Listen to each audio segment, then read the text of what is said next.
నమస్తే మిత్రులారా. నేను మీ బీవీఆర్ రావుని. సరే, ఇవాళ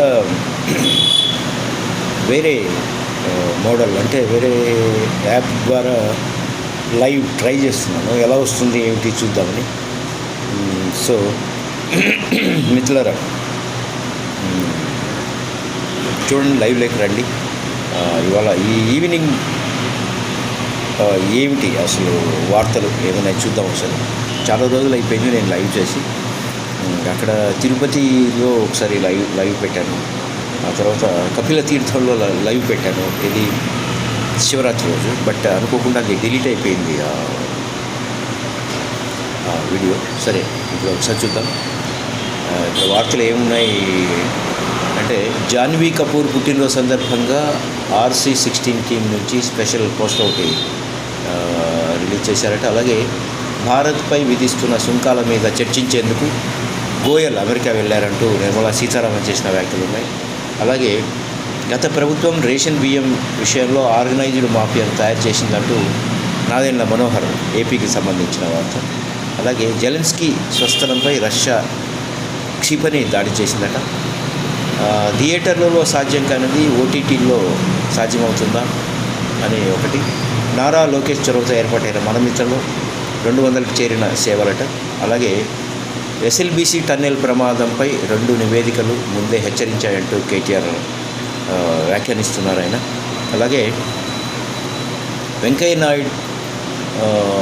వెంకయ్యనాయుడులో పవరు పంచులు తగలేదు అంటూ చంద్రబాబు నాయుడు వ్యాఖ్యానించింది. అలాగే 609 పాయింట్లు లాభపడ్డ సెన్సెక్స్ అట. సో ఎమ్మెల్సీగా నాగబాబు అభ్యర్థిత్వాన్ని ప్రతిపాదిస్తూ 10 మంది జనసేన ఎమ్మెల్యేల సంతకాలు తీసుకున్నారట. అలాగే UAEలో 2 భారతీయులకు ఉరిశిక్ష అమలు చేశారట. మరి ఏం చేశారో ఏంటో వివరాలు చూద్దాం. అందం ఉంది, అలాంటి పాత్ర మళ్ళీ ఒకటి పడాల్సిందే అంటూ మరొకటి. కల్వకుంట్ల కవితకు దొరల అహంకారం తగ్గలేదు, బీజేపీ ఎమ్మెల్యే పైడి రాకేష్ రెడ్డి చేసిన వ్యాఖ్యలు చూస్తున్నాం. క్లీన్ చిట్ వచ్చింది, ఇక దూసుకెళ్తా అంటూ కిరణ్ రాయల్ చేసిన వ్యాఖ్యలు. ఆయనకు క్లీన్ చిట్ వచ్చిందట. వస్తుంది, ఎందుకంటే ప్రభుత్వం వాళ్ళదే కదా. సో ఖచ్చితంగా క్లీన్ చిట్ వస్తుంది. తర్వాత త్వరలో బీజేపీకి రిటర్న్ గిఫ్ట్ ఇస్తాం అంటూ ఎమ్మెల్సీ ఎన్నికల ఫలితాలపై శ్రీధర్ బాబు చేసిన వ్యాఖ్యలు చూస్తున్నాం. అలాగే పోలీసు విచారణ అనంతరం చంద్రబాబుపై విమర్శలు గుప్పించిన గోరట్ల మాధవ్ అంటూ ఒక వార్త చూస్తున్నాం. అలాగే రాజీవ్ గాంధీ కేంబ్రిడ్జ్ యూనివర్సిటీలో ఫెయిల్ అయ్యాడు అంటూ మణిశంకరయ్య తీవ్ర వ్యాఖ్యలు చేశారు. అలాగే Vallabhaneni Vamsi bail petition, bail ఇవ్వద్దన్న పీపీ అంటూ ఒక వార్త చూస్తున్నాం. మెడలో మంగళసూత్రం లేదు, నుదుటిన బొట్టు లేదు, భర్తకు ఏం ఆసక్తి ఉంటుందమ్మా అంటూ ఓ మహిళతో జడ్జి చేసిన వ్యాఖ్యలు చూస్తున్నాం. అలాగే జానారెడ్డి నివాసానికి వెళ్ళిన ముఖ్యమంత్రి రేవంత్ రెడ్డి అంటూ ఒక వార్త. సాయి పల్లవి తరువాత ఆమె పేరే వినిపిస్తుంది. ఆమె ఎవరు ఏమిటి అన్నది వివరాలు చెప్తాను మీకు. లగచర్ల హకీంపేట భూ సేకరణపై హైకోర్టులో రేవంత్ రెడ్డి ప్రభుత్వానికి ఎదురు దెబ్బ తగిలిందట. సో ఇవి ప్రధాన ఈ సాయంకాలం ఉన్న వార్తలు మిత్రులారా. ఒకసారి చూద్దాం వివరాలు. ఇక్కడ జాన్వీ కపూర్, అందాల తార జాన్వీ కపూర్ గ్లోబల్ స్టార్ రామ్ చరణ్తో కలిసి RC16 అనే సినిమాలో నటిస్తున్న సంగతి మనందరికీ తెలిసిందే. ఉప్పెన మూవీతో బాక్సాఫీస్ని షేక్ చేసిన బుచ్చిబాబు సానా ఈ చిత్రాన్ని భారీ ఎత్తున తెరకెక్కిస్తున్నారు. అంటే ఈరోజు మార్చి 6వ తేదీ జాన్వీ కపూర్ పుట్టినరోజు సందర్భంగా RC16 టీం స్పెషల్ పోస్టర్ను ఒకటి రిలీజ్ చేసిందట. అయితే ఇది బిహైండ్ ద సీన్కు సంబంధించిన స్టిల్, ఇది అఫీషియల్ లుక్ మాత్రం కాదన్నారు అని వాళ్ళు క్లారిటీ ఇచ్చారు team.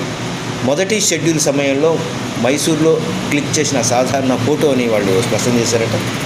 So Janhvi Kapoor first look వచ్చినప్పుడు అందరూ మెస్మరైజ్ అవుతారని టీం అంచనాలు పెంచేసింది. నవంబర్ 2024లో మైసూర్లో జరిగిన మొదటి షెడ్యూల్లో జాన్వీ కపూర్ పాల్గొన్నారు. హైదరాబాద్లో తాజాగా ప్రారంభమైన కొత్త షెడ్యూల్లోనూ జాన్వీ కపూర్ పాల్గొనబోతున్నారు. ఈ షెడ్యూల్ 12 రోజుల పాటు కొనసాగుతుంది. హీరో, హీరోయిన్, ఇతర ఆర్టిస్టులపై కీలక సన్నివేశాలను చిత్రీకరిస్తూ ఉన్నారట. ఇది జాన్వీ కపూర్ పుట్టినరోజు ఈరోజు, అందాల తార. సో ఆమెకి బర్త్డే విషెస్ తెలియజేద్దాం. ఎందుకంటే వాళ్ళ మదరు శ్రీదేవి ఎంతమందికి ఆరాధ్య తారగా ఉన్నారో మనం చూసాం. సో అనుకోకుండా ఆవిడ చనిపోవటం, సో అది చాలా దురదృష్టకరం. సో ఇప్పుడు జాన్వీ కపూర్ కూడా బాగా అలరిస్తూ ఉంది. చూద్దాం ఆమె ఇంకా ఎంత వాళ్ళ అమ్మ అంత స్థాయికి ఎదగాలని ఆలోచిద్దాం, కోరుకుందాం. అలాగే ఇక్కడ మరి రెండో వార్త ఒకటి చూస్తున్నాం. భారత్పై విధిస్తున్న సుంకాల మీద చర్చించేందుకు గోయల్ అమెరికా వెళ్లారని నిర్మలా సీతారామన్ గారు చెప్పారు. భారత్పై అమెరికా విధిస్తున్న సుంకాల అంశం మీద చర్చించేందుకు కేంద్ర మంత్రి పీయూష్ గోయల్ అమెరికా వెళ్లారని కేంద్ర ఆర్థిక మంత్రి నిర్మలా సీతారామన్ తెలియజేశారు. అమెరికా వాణిజ్య మంత్రిత్వ శాఖతో ఆయన చర్చలు జరుపుతున్నారని వెల్లడించారు. భారత్ ఎగుమతులను దృష్టిలో ఉంచుకొని చర్చలు జరుపుతున్నట్టు తెలిపారు. ఎందుకంటే ఈ మధ్య ట్రంప్ కొన్ని నిర్ణయాలు తీసుకున్నారు. సో దానికోసం వ్యాపారవేత్తలు, చార్టెడ్ అకౌంటెంట్లు, న్యాయవాదులు, వివిధ సంఘాల నుండి సలహాలు, సూచనలను తీసుకొని బడ్జెట్లో మార్పులు చేర్పులు చేస్తామని ఆమె స్పష్టం చేశారు. బడ్జెట్ను పార్లమెంట్లో ప్రవేశపెట్టిన తర్వాత గడువు ఉంటుందని, పార్లమెంట్ తిరిగి ప్రారంభమయ్యాక ఫైనాన్స్ బిల్లుపై చర్చ జరుగుతుందని ఆవిడ గుర్తు చేస్తున్నారు. ఆ తర్వాతే ఆమోదం వేస్తారట. సో అవసరమైన అభిప్రాయాలు, సూచనలు వస్తే సవరణలు చేసి ఆమోదిస్తామని సో నిర్మలా సీతారామన్ గారు తెలియజేస్తున్నారు. సో ఓకే, చూద్దాం. అలాంటి సలహాలు తీసుకొని మంచి బడ్జెట్ ఇస్తే హ్యాపీయే కదా. సో అలాగే ఇక్కడ నాదెండ్ల మనోహర్ మంత్రి గారు వ్యాఖ్యలు చేశారు. కొన్ని శాసనసభలో సభ్యులు అడిగిన ప్రశ్నకు ఆహారం, పౌర సరఫరాలు మరియు వినియోగదారుల వ్యవహారాల శాఖ మంత్రి నాదెండ్ల మనోహర్ సమాధానం ఇచ్చారు. గత ప్రభుత్వం రేషన్ బియ్యం విషయంలో ఆర్గనైజ్డ్ మాఫియాను తయారు చేసిందని ఆరోపించారు. గత ప్రభుత్వం 5 సంవత్సరాల్లో 76,854 మెట్రిక్ టన్నుల బియ్యం సీజ్ చేస్తే కూటమి ప్రభుత్వం వచ్చిన 6 నెలల్లోనే 60,000 మెట్రిక్ టన్నుల బియ్యాన్ని సీజ్ చేసిందని చెప్పారు. అంతేకాకుండా వారిపై క్రిమినల్ కేసులతో పాటు పీడీ యాక్ట్ ఉపయోగించడం జరిగిందని ఆయన చెప్తున్నారు. చూద్దాం సార్ అది ఏమిటి, ఎంతవరకు అన్నది. తర్వాత ఇక్కడ చూడండి, ఒకవైపు ఉక్రెయిన్, రష్యా మధ్య జరుగుతున్న యుద్ధాన్ని ఆపేందుకు ప్రయత్నాలు జరుగుతూ ఉండగా ఈ తరుణంలో ఉక్రెయిన్ అధ్యక్షుడు జెలెన్స్కీ స్వస్థలంపై క్షిపణి దాడి జరిగిందట. క్రీవీ రీహ్లో జెలెన్స్కీ జన్మించారు. క్రీవీ రీహ్లోని ఒక హోటల్పై రష్యా క్షిపణితో దాడి చేసింది. ఈ దాడిలో 4 మృతి చెందారట. మరో 30 మంది గాయపడగా వీరిలో పలువురి పరిస్థితి చాలా విషమంగా ఉంది అంటున్నారు. ఎందుకు వచ్చిన యుద్ధము ఏమిటి, నిజంగా ఇది ఆగిపోతే బాగుండు ఈ యుద్ధం. దురదృష్టం, చాలా దురదృష్టం. తర్వాత ఇక్కడ ఒక ఏంటంటే, థియేటర్కి వెళ్ళి ఒక సినిమా చూడాలంటే ఆ సినిమాలో ఏదో ఒక ప్రత్యేకత ఉండాలి. అవును. సో ఈ విధంగా చాలామంది భావిస్తూ ఉంటారు. లేదంటే సాంకేతికత పరంగా అద్భుతాలు జరగకపోయినా కథ గొప్పగా ఉందని టాక్ రావాలి. అప్పుడు కానీ థియేటర్ల దిశగా వెళ్ళటం లేదు. కదిలించే కథ ఉంటే చాలు, బడ్జెట్తో పనే ఉంది, భారీతనంతో పనే ఉంది అనే విషయాన్ని మనం బలగం సినిమా నిరూపించింది. నిజం చెప్పాలంటే బలగం సినిమా గ్రామీణ నేపథ్యంలో కూడిన కథలకు కొత్త ఊపిరి పోసిందని చెప్పాలి. విదేశాల్లో విలేజ్ సెట్లు వేసి షూటింగ్లు చేస్తున్న సమయంలో గ్రామీణ ప్రాంతాలకు ఆ సినిమా జీవకళ తెచ్చిపెట్టింది. గ్రామాల్లో సినిమాల సందడిని పెంచింది. ఎమోషన్స్ ప్రధానమైన కుటుంబ కథలు రావటానికి ప్రధాన కారణమైందని చెప్పచ్చు. అందుకు నిదర్శనంగా నిలిచిన సినిమాగా తర్వాత బాపు ఒక సినిమా, అలాగే రామం రాఘవం మన ధన్రాజ్ యాక్ట్ చేస్తూ ఆయనే డైరెక్షన్ వహించిన సినిమా. బ్రహ్మాజీ, ఆమని ప్రధాన పాత్రలు పోషించిన బాపు సినిమా ఫిబ్రవరి 20న థియేటర్లకు వచ్చింది. తెలంగాణ గ్రామీణ నేపథ్యంలో సాగే ఈ సినిమా ఈ నెల 7వ తేదీ నుంచి జియో హాట్స్టార్లో స్ట్రీమింగ్ కానుంది. ఇక ధన్రాజ్, సముద్రకని ప్రధానమైన పాత్రలు పోషించిన రామం రాఘవం తండ్రి కొడుకుల ఎమోషన్స్తో ముడిపడిన కథ ఇది. ఈ సినిమా కూడా ఫిబ్రవరి 21న విడుదలైంది. ఈ నెల 14 నుంచి ఈటీవీ విన్లో స్ట్రీమింగ్ కానుంది. అంటే థియేటర్స్ నుంచి ఆశించినంత రెస్పాన్స్ ఈ సినిమాలో రాలేదని చెప్పాలి.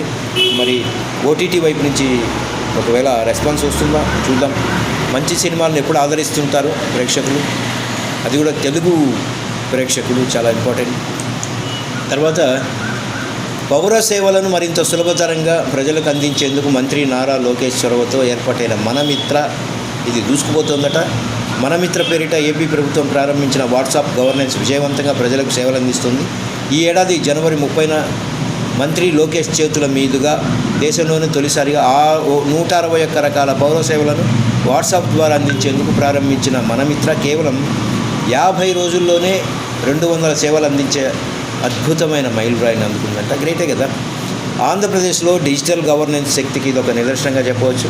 గత ఏడాది అక్టోబర్ 22న ఢిల్లీలో మంత్రి లోకేష్ మెటా ప్రతినిధులతో ఏపీ ప్రభుత్వం తరఫున ఒప్పందం చేసుకున్నారు. ఇటీవల 10th ఇంటర్ విద్యార్థులు తమ హాల్ టికెట్లను సైతం వాట్సాప్ ద్వారా పొందగలిగారు. ప్రజలు వివిధ రకాల పౌర సేవల కోసం కార్యాలయాల చుట్టూ తిరిగే అవసరం లేకుండా చేసేందుకు ఈ కార్యక్రమానికి శ్రీకారం చుట్టారు. మీరు చూడండి, మనమిత్ర నెంబర్ వచ్చేసి 9552300009. మరొకసారి చెప్తాను, 9552300009. ఈ నెంబర్కు వాట్సాప్ సందేశం పంపడం ద్వారా ప్రస్తుతం 200 రకాల పౌర సేవలను ఏపీ ప్రభుత్వం అందుబాటులోకి తెచ్చింది. అందులో విద్య, దేవాదాయ, విద్యుత్, తర్వాత ఆర్టీసీ, రెవెన్యూ, అన్నా క్యాంటీన్, సీఎంఆర్ఎఫ్, మున్సిపల్ శాఖల సేవలు కూడా ఉన్నాయి. Very good. విద్యుత్ బిల్లులు, పన్నుల చెల్లింపుల వంటి సేవలతో పాటుగా దేవాలయాల్లో దర్శనాలు, వసతి గదుల బుకింగ్, విరాళాల సమర్పణ కూడా ఇది ఉపయోగపడుతుందట. సో ఇలాంటి మనం ఖచ్చితంగా అభినందిస్తాం, ప్రోత్సహిస్తాం కూడా. తర్వాత ఇక్కడ మనకు తెలుసు, ఇటీవల ఎస్ఎల్బీసీ టన్నెల్ ప్రమాదం, శ్రీశైలం ఆ టన్నెల్లో. అయితే ఎస్ఎల్బీసీ టన్నెల్ ప్రమాదం జరుగుతుందని 2 నివేదికలు ముందే హెచ్చరించినా ప్రభుత్వం పట్టించుకోలేదని బీఆర్ఎస్ వర్కింగ్ ప్రెసిడెంట్ కేటీఆర్ ఆరోపిస్తున్నారు. కార్మికుల ప్రాణాలను పణంగా పెట్టిన ప్రభుత్వం సొరంగం పనులపై నిర్లక్ష్య ధోరణితో ముందుకు పోయింది అన్నారు. సో అందువల్ల ఇది జరిగింది అని వీళ్ళు చెప్తున్నారు. ప్రస్తుతం పనులు జరుగుతున్న ప్రాంతాన్ని రెడ్ జోన్గా ప్రకటిస్తూ గతంలో 2 నివేదికలు వచ్చాయని, ఏదైతే ప్రమాదం జరిగిందో ఆ ప్రాంతాన్ని రెడ్ జోన్గా చెబుతూ 2 నివేదికలు వచ్చాయట. కానీ కమిషన్ల కోసం ఈ పనులు ప్రారంభించారని ఆరోపించారు. ఆ నివేదికలో చెప్పినట్లుగానే రెడ్ జోన్ ప్రాంతంలోనే ప్రస్తుతం ప్రమాదం జరిగిందని వెల్లడించారు. ప్రభుత్వం నిర్లక్ష్యం వల్ల 8 కుటుంబాలు రోడ్డున పడ్డాయని, వేల కోట్ల ప్రభుత్వ ధనం వృధా అయిందన్నారు. ఈ ప్రమాదానికి కాంగ్రెస్ ప్రభుత్వం బాధ్యత వహించాలని ఆయన డిమాండ్ చేస్తున్నారు. మరి నిజమే, చాలా దారుణమైన పరిస్థితి అది. మరి ఎందుకు ఏదైనా నివేదిక వచ్చినప్పుడు పాటించాలి కదా. తర్వాత చంద్రబాబు నాయుడు గారు కొన్ని వ్యాఖ్యలు చేశారు. ఏంటంటే వెంకయ్య నాయుడులో పవరు పంచులు తగ్గలేదంటున్నారు. దగ్గుబాటి వెంకటేశ్వరరావు రచించిన ప్రపంచ చరిత్ర పుస్తకావిష్కరణ కార్యక్రమం విశాఖలో జరిగింది. ఈ కార్యక్రమానికి సీఎం చంద్రబాబు, కేంద్ర ఆర్థిక శాఖ మంత్రి నిర్మలా సీతారామన్, భారత మాజీ ఉపరాష్ట్రపతి వెంకయ్య నాయుడు కూడా హాజరయ్యారు. ఈ కార్యక్రమంలో చంద్రబాబు తన ప్రసంగంలో వెంకయ్య నాయుడు గురించి ప్రస్తావించారు. 1978లో నేను వెంకయ్య నాయుడు ఎమ్మెల్యేలుగా మొదటిసారి గెలిచాం. అప్పటికీ ఇప్పటికీ ఆయన పవర్ తగ్గలేదు, పంచులు పెరుగుతున్నాయి, ఎప్పుడూ అచ్చ తెలుగులో మాట్లాడుతుంటారు. చిన్న కుటుంబంలో పుట్టి అంచెలంచెలుగా ఎదిగి ఉపరాష్ట్రపతి అయ్యారు అని ఆయన వివరించారు. గీతం యూనివర్సిటీని గత ప్రభుత్వ హయాంలో కూల్చాలని చూశారు. ఎంవివి స్మూర్తి ఒక చరిత్ర సృష్టించారు. గీతం యూనివర్సిటీని ఎందుకు నెలకొల్పాల్సి వచ్చిందని ఒకసారి అడిగాను. విజయవాడ సిద్ధార్థ కాలేజీలో మా 2వ అబ్బాయికి సీట్ ఇవ్వలేదు, అందుకే వారికంటే మంచి విద్యా వ్యవస్థను పెడతానని ఛాలెంజ్ చేసి గీతం యూనివర్సిటీ పెట్టానని ఆయన నాకు చెప్పారు అని సీఎం చంద్రబాబు గుర్తు చేసుకున్నారు. సార్ మీరు ఆయన మాట్లాడుతున్నారు బాగానే ఉంది, కానీ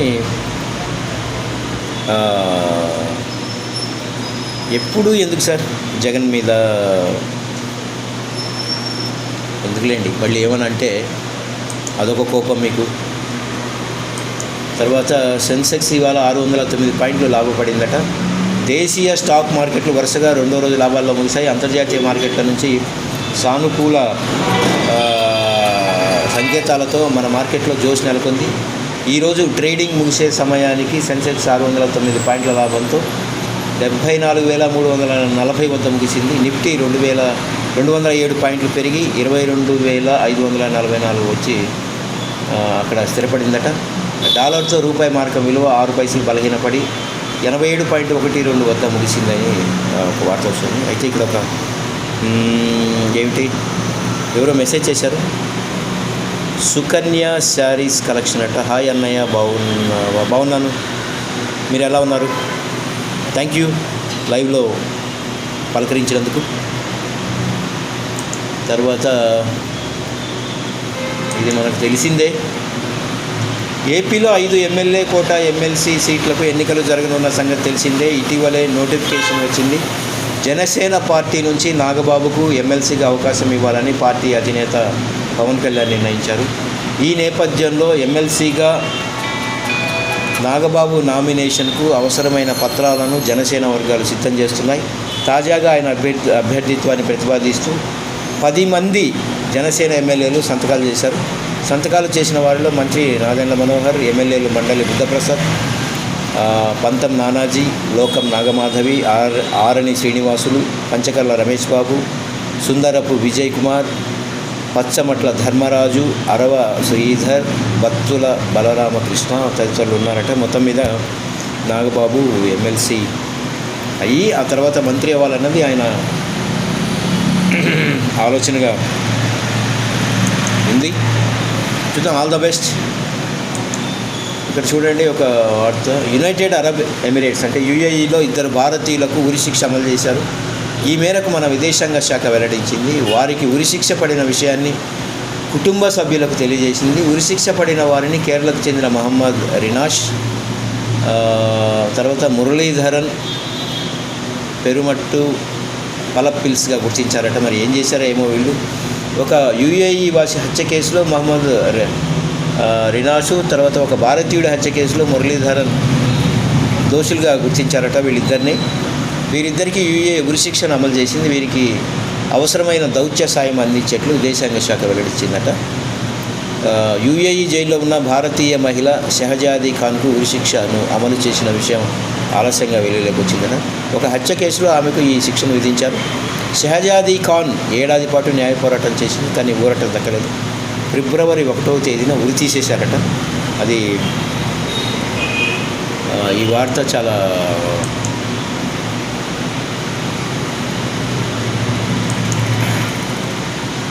తర్వాత తెలుగు తెరకి నాజూకైన అందాన్ని పరిచయం చేసిన అతి కొద్దిమంది కథానాయకుల్లో ఆశికా రంగనాథ్ ఒకరు. చాలా బాగుంటారు. తమలపాకు లాంటి కోమలత్వానికి ఆమె కొలమానంగా కనిపిస్తుంది. కాలేజ్ చదువు పూర్తి కాగానే ఈ కన్నడ బ్యూటీ 2016లో ఓ కన్నడ సినిమాలో ఎంట్రీ ఇచ్చింది. పాలరాతి శిల్పానికి ప్రాణం పోసినట్టుగా ఉన్న ఈ సౌందర్య రాశికి అక్కడి ప్రేక్షకులు నీరాజనాలు పట్టారు. దాంతో అక్కడ ఆమె వరుస సినిమాలు చేసుకుంటూ వెళ్ళింది. అలాగే కన్నడలో ఆశిక చాలామంది కుర్రాల ఆరాధ్య దైవంగా మారిపోయింది ఆమె. దాంతో తెలుగు, తమిళ భాషల నుంచి కూడా అవకాశాలు రావడం మొదలైంది. కన్నడతో పాటు తెలుగు, తమిళ భాషల్లో ఆమె చేయడం మొదలుపెట్టింది. అయితే తెలుగులో చేసిన నాసామి రంగ మాత్రమే చెప్పుకోదగిన హిట్గా నిలిచింది. ఆమె అందచందాలకు, హావభావాలకు ఇక్కడ కుర్రాలు కూడా గతంలోని తమ ఫేవరెట్ హీరోయిన్స్ను మర్చిపోయారట. సో నాసామి రంగ హిట్ తర్వాత ఈ సుందరి జోరు పెరుగుతుందని చాలామంది అనుకున్నారు, కానీ అలా జరగలేదు. ప్రస్తుతం ఆమె చేతిలో కన్నడ మూవీ గత వైభవ ఉందట. అలాగే తమిళంలో కార్తీ జోడిగా చేసే సర్దార్ 2 ఉంది. ఈ 2 సినిమాలు హిట్ అయితే ఆమె కెరీర్ కొంతకాలం పాటు ఎలాంటి ఢోకా లేకుండా పోతుందని చెప్పాలి. తెలుగులో విశ్వంబర చేస్తున్నప్పటికీ ఆ పాత్రకి గల ప్రాధాన్యత ఏమిటనేది ఇంకా తెలియలేదు. అందువల్ల నాసామి రంగ సినిమాలో ఇలాంటి పాత్ర మరొకటి పడితే ఈ బ్యూటీ గ్రాఫ్ పుంజుకుంటుంది అని అంటున్నారు. So all the best. తర్వాత కల్వకుంట్ల కవిత మీద బీఆర్ఎస్ ఎమ్మెల్సీ కల్వకుంట్ల కవితపై బీజేపీ ఎమ్మెల్యే పైడి రాకేష్ రెడ్డి తీవ్ర వ్యాఖ్యలు చేశారు. కవితకు ఇంకా దొరల అహంకారం తగ్గలేదని అన్నారు. తెలంగాణ ఎమ్మెల్సీ ఎన్నికల్లో బీజేపీ ఘన విజయం సాధించిందని, రాష్ట్ర ప్రజలు బీజేపీ వైపు చూస్తున్నారనే విషయం ఎన్నికల ఫలితాలతో రుజువైందని చెప్పారు. తరచూ బీజేపీని, ఎన్నికల సంఘాన్ని విమర్శించే నాయకులకు ఈ ఎన్నికలు గుణపాఠమని అన్నారు. ఈవీఎంలపై విమర్శలు గుప్పించే నేతలు ఇప్పుడు బ్యాలెట్ పేపర్లతో జరిగిన ఎన్నికల ఫలితాలకు ఏం సమాధానం చెబుతారు అని ఆయన ఎద్దేవా చేశారు. మరి సమాధానం చెప్పాలి కదా. ట్రాఫిక్ మిత్రులారా చాలా విపరీతంగా ఉంది. ఎంత కంట్రోల్ చేద్దామన్నా సౌండ్ వస్తూనే ఉంది. సో తప్పట్లేదు. ఇక తిరుపతి జనసేన ఇన్ఛార్జిగా ఉన్న కిరణ్ రాయల్ను పార్టీ హైకమాండ్ తాత్కాలికంగా పక్కన పెట్టిన సంగతి తెలిసింది. లక్ష్మీరెడ్డి అనే మహిళ కిరణ్ రాయల్ తనను మోసం చేశాడని, 1.2 కోట్లు ఎగ్గొట్టాడని ప్రెస్ మీట్లో పెట్టడంతో జనసేన పార్టీ విచారణకు ఆదేశించింది. అయితే లక్ష్మీరెడ్డి కొన్ని రోజుల కిందట మళ్ళీ మీడియా ముందుకు వచ్చి కిరణ్ రాయల్తో తనకు గొడవలేమీ లేవని, అన్నీ సర్దుబాటు అయ్యాయని యూటర్న్ తీసుకుని తన ఇబ్బందులను కొందరు రాజకీయాల కోసం వాడుకున్నారని ఆమె వాపోయిందట. ఇక తనపై వచ్చిన ఆరోపణలు వీగిపోవడంతో కిరణ్ రాయల్ సంతోషం వ్యక్తం చేస్తున్నాడు. తిరుపతి ప్రెస్ క్లబ్లో మీడియా ముందుకు వచ్చిన ఆయన తనకు క్లీన్ చిట్ వచ్చిందని, ఇక నేషనల్ హైవేపై దూసుకెళ్తానని ఆనందంగా చెప్పాడు. ఇప్పటివరకు జరిగిన పరిణామాలన్నీ తన మంచిగా జరిగాయని భావిస్తా అన్నారు. ఎవరు ఎలాంటి వారో తెలిసిందన్నారు. బాబు కిరణ్ రాయల్, మీరు అధికారంలో ఉన్నారు,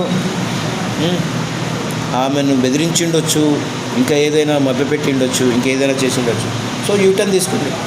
అధికారంలో ఉన్న పార్టీ వాళ్ళకి ఇవన్నీ మామూలే కిరణ్, నువ్వు చెప్పకు. ఓకే,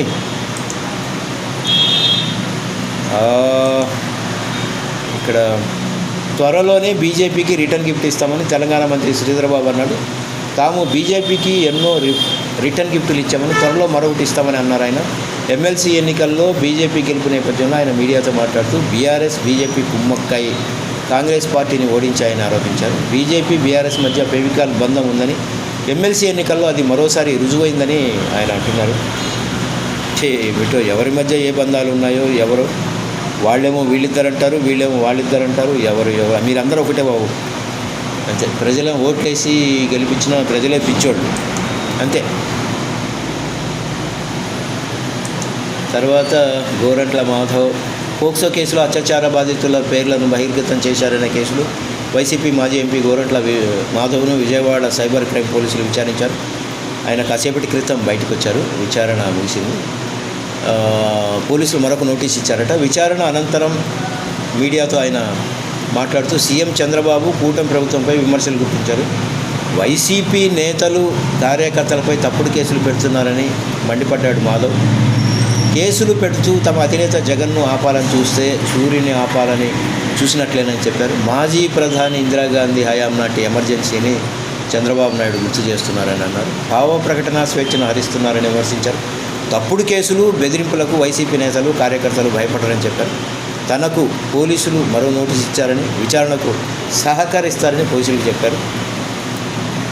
మరి ఏమిటో ఇలాంటి ఈ పద్ధతి మారాలి.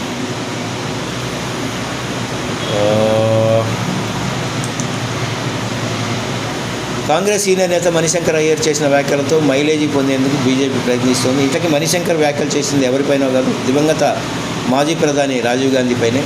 సొంత పార్టీకి చెందిన రాజీవ్పై మణిశంకర్ చేసిన వ్యాఖ్యలు ఇప్పుడు చర్చనీయాంశం అవుతున్నాయి. ఎందుకు అన్నారు ఆయన అర్థం కాదు. ఏమన్నారంటే, రాజీవ్ గాంధీ మొదట్లో ఓ పైలట్ ఆయన చదువుకునే రోజుల్లో 2 పరీక్షలు తప్పారు. రాజీవ్తో కలిసి నేను కూడా కేంబ్రిడ్జ్ యూనివర్సిటీలో చదువుకున్నాను.